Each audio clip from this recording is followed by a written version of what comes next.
Olá, amigos do canal Redemptoris Mater. Sejam muito bem-vindos. Se você está chegando pela primeira vez, sinta-se acolhido com um forte abraço. Ficamos muito contentes em estarmos juntos com todos. Não esqueçam de se inscrever e de clicar o seu joinha.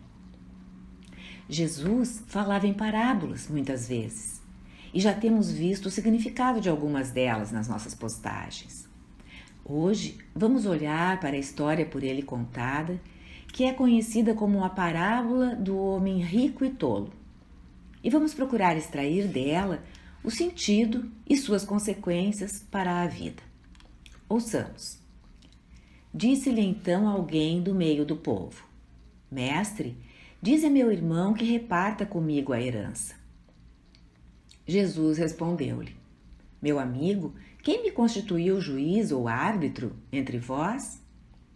E disse então ao povo: Guardai-vos escrupulosamente de toda a avareza, porque a vida de um homem, ainda que ele esteja na abundância, não depende de suas riquezas. E propôs-lhes esta parábola. Havia um homem rico, cujos campos produziam muito, e ele refletia consigo: Que farei? Porque não tenho onde recolher a minha colheita. Disse então ele: Farei o seguinte: derrubarei os meus celeiros e construirei maiores. Neles recolherei toda a minha colheita e os meus bens. E direi à minha alma: Ó minha alma, tens muitos bens em depósito para muitíssimos anos. Descansa, come, bebe e regala-te. Deus, porém, lhe disse: Insensato, nesta noite ainda exigirão de ti a tua alma. E as coisas que ajuntaste, de quem serão? Assim acontece ao homem que entesoura para si mesmo e não é rico para Deus. No mundo antigo, como hoje, as questões que envolvem bens deixados em herança podem ser causa de divisão entre os herdeiros, gerando muitos conflitos. Jesus conta essa parábola quando aquela pessoa do meio do povo, que o ouvia, chega mais junto dele e pede-lhe que haja como uma espécie de árbitro de uma questão entre ela e um irmão a respeito da herança. Jesus, de certa forma, repreende o homem, ao lhe perguntar quem o teria constituído juiz para resolver as pendências dele com o irmão. E então lança-lhe essa exortação: Guardai-vos da avareza, porque a vida de um homem não depende de suas riquezas. Essa tradução, avareza, no grego, vem explicada pela palavra pleonexia, que é uma insaciabilidade, um desejo por mais do que é necessário, ou seja, ganância e cobiça. Esse significado fica muito claro quando Jesus complementa: a vida de um homem não consiste em suas posses, seus bens.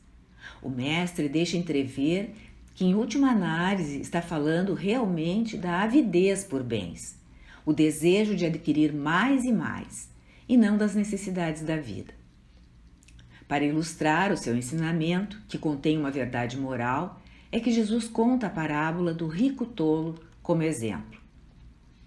A história é de um homem rico, cuja terra lhe dera muitos frutos, e isso era especialmente importante numa sociedade agrícola como aquela. O homem se pergunta o que faria com toda a colheita obtida e resolve pôr os seus celeiros abaixo e construir um maior, para estocar todos aqueles grãos e seus bens. Ele continua refletindo consigo mesmo.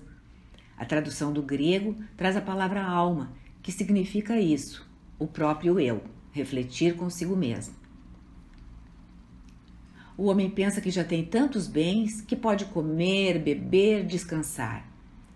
Esses pensamentos dele apontam para um outro vício, além da ganância: a gula. Alimentar-se suntuosamente no dia a dia e aproveitar. Ou seja, não mais trabalhar. Portanto, a colheita abundante o conduz também à preguiça. Seu plano de vida é este: comer, beber, dormir, descansar, divertir-se. No meio deste projeto de vida, contudo, Jesus afirma: Deus lhe disse: insensato, nesta noite morrerás, e quem aproveitará tudo isso, todos os teus bens? Aqui está o ponto principal da parábola, o seu ápice, que ilustra e esclarece a parábola. Assim ocorre com quem junta tesouros para si mesmo e não diante de Deus. Jesus está comparando duas espécies de riquezas, portanto.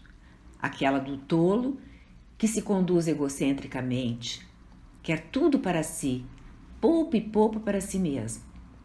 E aquela do sábio, que também acumula, porém seus tesouros são para Deus.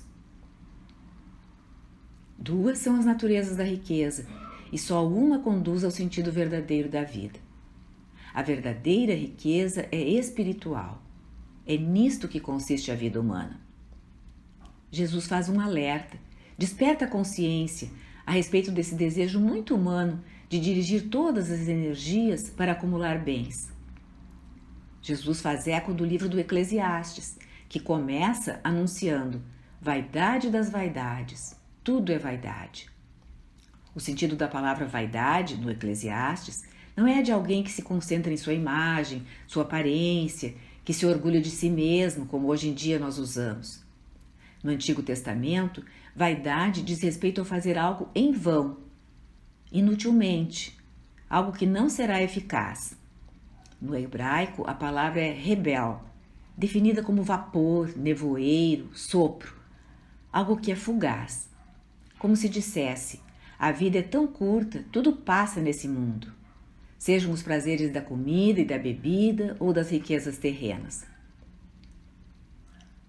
A pessoa trabalha e trabalha para adquirir, mas deixará para quem não trabalhou para isso, o que acaba por ser um mal. Nada levará consigo, e ainda deixará o que acaba por dividir as famílias, os irmãos.